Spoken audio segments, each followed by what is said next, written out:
Isang mapagpalang araw sa atin mga idol. Welcome po sa Prince of Pia Vlogs. Andito na naman tayo sa ating kusina mga idol. At ang ituturo kong lutuin sa inyo mga idol ay kung paano magluto ng yummy menudo. Pero bago yan mga idol ay huwag niyong kalimutang i-like ang video na ito. Mag-subscribe ka na rin sa aming channel. At i-hit mo yung notification bell para lagi kang updated sa mga bagong videos na aking i-upload.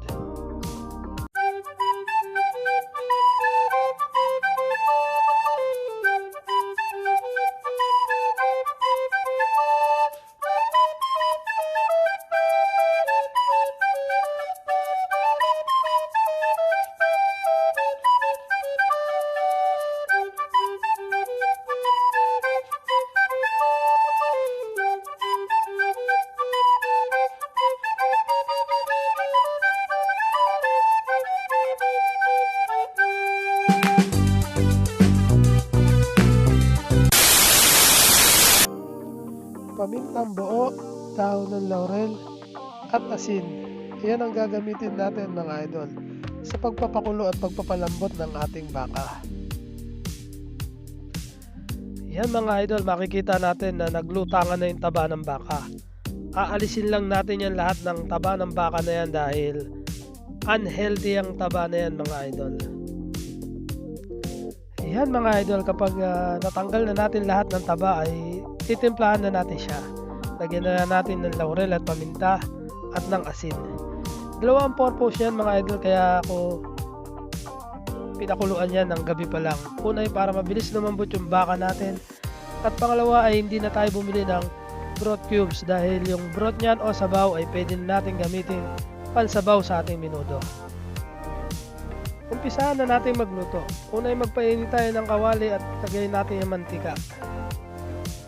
Kapag mainit na yung mantika natin ay ilagay na natin yung ating sibuyas.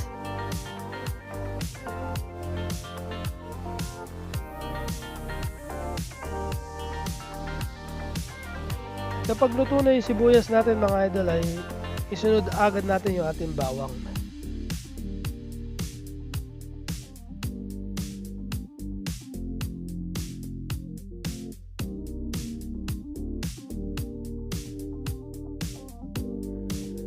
At yan mga idol, kapag luto na yung ating bawang ay ilalagay na natin yung ating baka. At lagyan na rin natin to ng toyo. Yan mga idol, yung iba ang ginagawa dyan ay binamarinate sa toyo at kalamansi or lemon juice yung baka natin bago igisa. Para mabilis siyang lumambot at kumapit yung lasa ng toyo at lemon juice sa ating baka. Pero sa atin mga idol, dahil napakuluan na natin yung ating baka ay isasama na natin sa pag-isa natin yung ating toyo at lemon juice. Yan mga idol, pagtapos natin lagyan ng toyo ay lalagyan natin siya ng lemon. At kung meron din tayong atay ng manok o atay ng baka mga idol ay lagyan din po natin yung ating menudo dahil isa po yun sa nagpapasarap sa menudo, yung mga atay ng manok at atay ng baka. Pagkatapos natin haluin mga idol ay lagyan natin siya ng broth o yung pinagpakuluan natin ng baka. Kalahati lang muna mga idol, mamaya na yung kalahati para mabilis lumambot yung ating baka. At ito itakpan natin.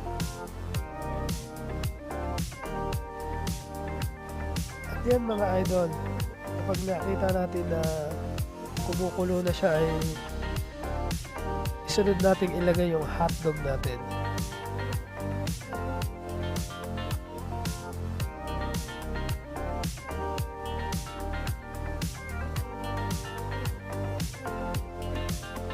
Pagkatapos ay lagyan na rin natin siya ng tomato sauce. Yan mga idol, pero kalahati lang muna ang ilalagay natin mga idol. Mamaya ulit yung kalahati natin ilalagay. Kaya natin nilagay ng kalahati muna mga idol para yung kulay niya ay kumapit sa ating niluluto.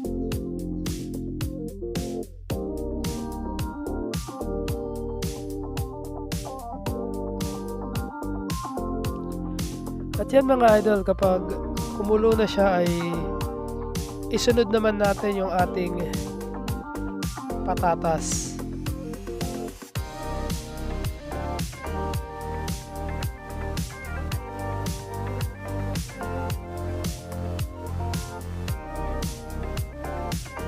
Pagkatapos yung ating carrots.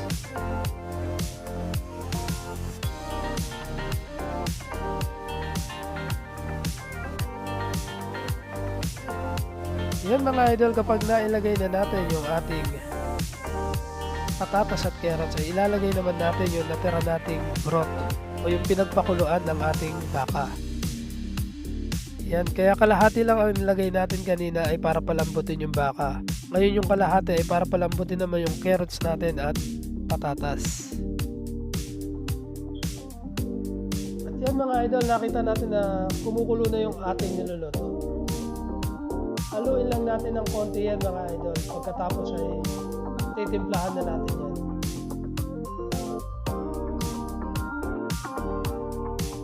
Yan, una natin ilagay mga idol yung ating paminta.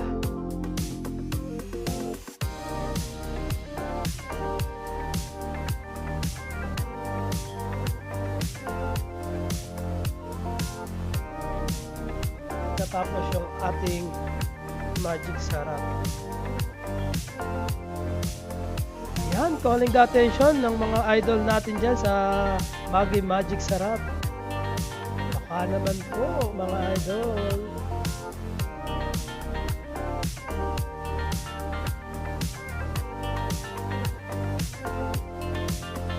Pagkatapos yung ating asukal. Yan mga idol. Kaya nilalagyan ng asukal yan pang timbang sa lasa para yung asim ng tomato sauce natin ay hindi maging ganun kaasim.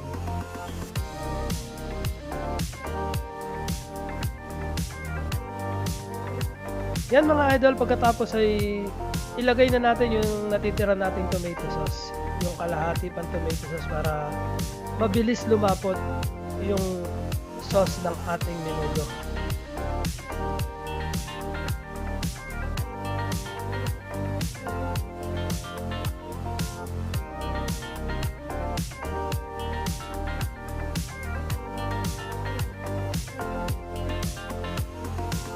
At yan, kapag nahalo na natin ang gusto mga idol ay ilalagay na natin yung mga natitira pa nating ingredients. Ilagay na natin yung ating raisins o pasas.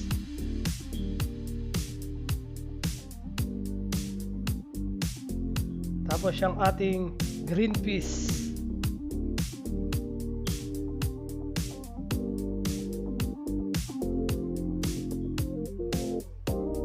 Ang ating green bell pepper.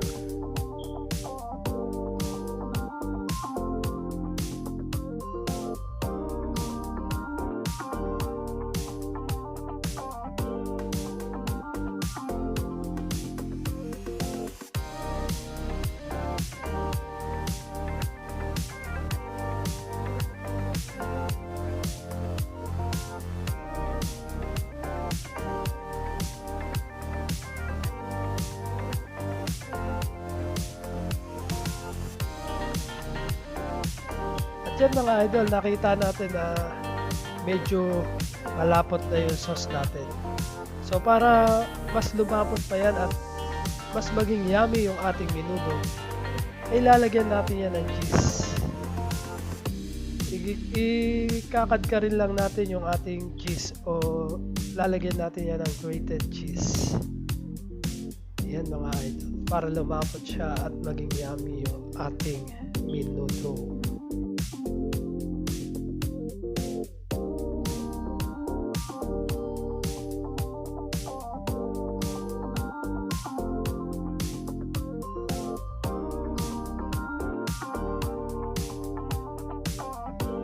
Yan, haluin lang natin siya mga idol para mas lumapot na yung ating sauce at kumalat yung cheese natin. Pagkatapos ay tikman na natin yung lasa niya mga idol para mai-adjust natin kung meron man siyang kulang. At kung kung wala nang kulang sa panlasa natin mga idol ay takpan na natin yan at ready to serve na ang ating menudo mga idol.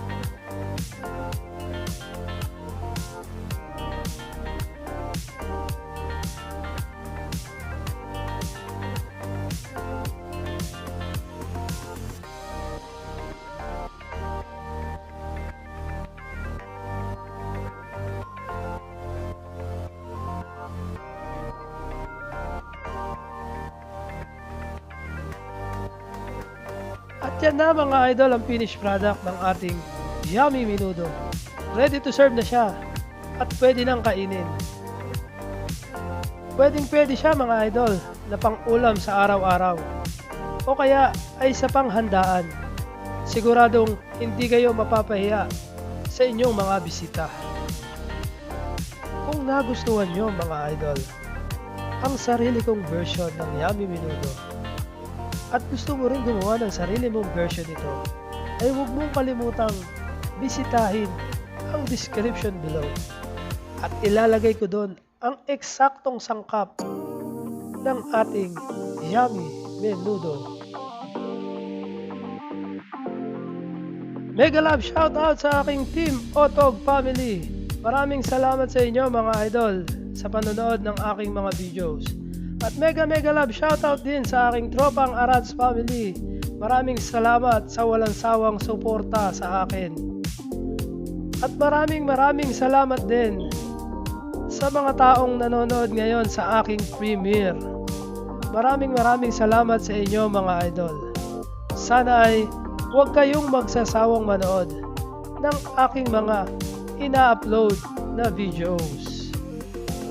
Hanggang sa muli mga idol, maraming salamat po.